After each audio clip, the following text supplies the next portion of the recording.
فرض اور واجب میں کیا فرق ہے؟ دیکھیں یہ جو ہمارے یہاں اصطلاحات استعمال ہو رہی ہوتی ہیں نا، فرض، واجب، سنت، مستحب، اس پر میں کبھی تفصیل سے انشاءاللہ بات کروں گا. ابھی جو آپ کا سوال ہے میں صرف اسی پہ فوکس کر کے اس کا جواب دیتا ہوں. فرض اور واجب میں بنیادی طور پہ فرق جو ہوتا ہے، ایک لحاظ سے تو یہ دونوں کامن ہیں. کامن اس لحاظ سے ہیں کہ فرض کام جو ہوتا ہے اس کا کرنا بھی لازم ہوتا ہے، کرنے پر ثواب ملتا ہے، نہ کرنے پر گناہ ملتا ہے، کرنے والے کو اجر ملتا ہے، نہ کرنے والے عذاب کا مستحق ہوتا ہے. عمل کے اعتبار سے تو دونوں برابر ہیں. فرض اور واجب میں جو فرق ہے وہ فرق ہے دلیل کے اعتبار سے، کہ کوئی کام جس کو ہم کہہ رہے ہیں کہ اس کا کرنا لازم ہے، یہ کس دلیل سے ثابت ہے. تو اگر وہ کسی دلیل قطعی سے ثابت ہے، مثال کے طور پر قرآن کریم کی آیت سے کوئی حکم ثابت ہے، اس کا کرنا لازم ہے اور اس کا لازم ہونا قرآن کی آیت سے ثابت ہے، تو اس کو ہم کہتے ہیں فرض.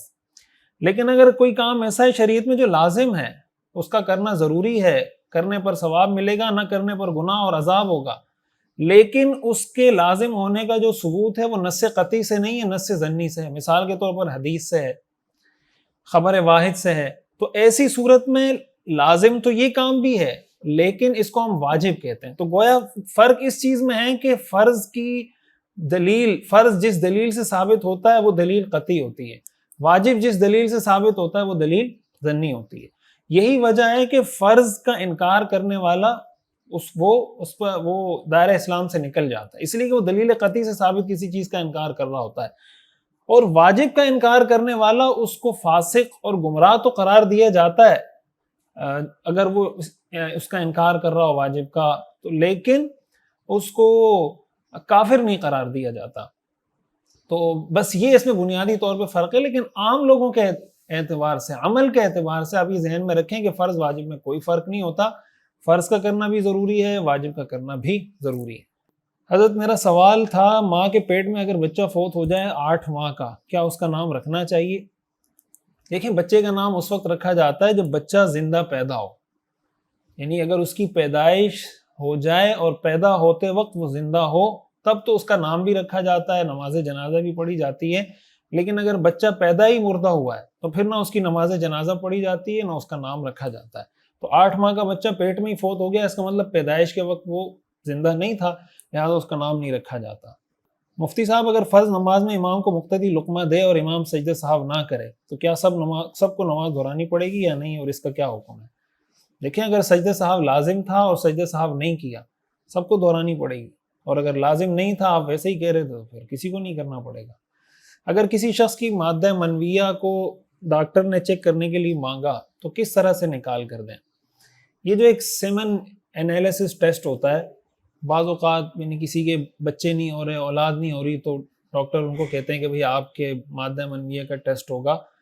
تو اس کے اندر جو جائز طریقہ ہے وہ یہی ہے کہ بیوی کے ہاتھ سے آدمی یہ ہینڈ پریکٹس بیوی کے ہاتھ سے کروا کے اور پھر اس سے مادہ منویہ نکلے تو وہ اس کو ٹیسٹ کے لیے دے دیں. مطلب خود یہ نہ کرے. ظاہر ہے کہ میاں بیوی ایک دوسرے کے لیے حلال ہوتے ہیں اور ہر طرح سے حلال ہوتے ہیں ایک دوسرے کے لیے، ان سے استفادہ کرنا، استمتاع کرنا ایک دوسرے سے جائز ہوتا ہے. تو اس طریقے سے کر لینا چاہیے ضرورت ہو تو. اگر 4 رکعت والی نماز میں 5ویں رکعت پڑھ کر اور پھر چھٹی رکعت پڑھ کر سجدہ سہو کرے تو نماز ہو جائے گی. اگر چوتھی رکعت میں قاعدہ کر لیا ہے اور پھر کھڑا ہوا ہے اور چھٹی رکعت بھی پڑھ لی تب تو ہو جائے گی. لیکن اگر چوتھی رکعت میں بیٹھا ہی نہیں ہے اور 5ویں رکعت پڑھ لی، اب چھٹی رکعت پڑھے گا تو وہ ساری نفل ہو جائیں گی، فرض دوبارہ پڑھنی پڑے گی.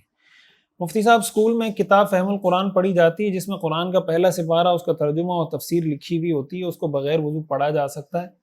لیکن اس کے بارے میں اصول فقہا نے یہ لکھا ہے کہ اگر کوئی تفسیر ایسی ہے کہ جس میں قرآن کی آیات کم ہیں اور تفسیر کی مقدار زیادہ ہے، مثال کے طور پر آپ یہ سمجھیں کہ قرآن کریم کے ورڈز اس میں 1000 ہیں اور تفسیر کے ورڈز اس میں 1500 ہیں یا 2000 ہیں، تو ایسی صورت میں وہ قرآن کے حکم میں نہیں ہوتا، لہٰذا اس کو بغیر وضو کے ہاتھ لگا سکتے ہیں. لیکن اس میں بھی اس چیز کا خیال ہو کہ اس میں وہ حصہ جہاں پر قرآن کی آیت لکھی ہوئی ہے اس کو بغیر وضو کے ہاتھ نہ لگائیں.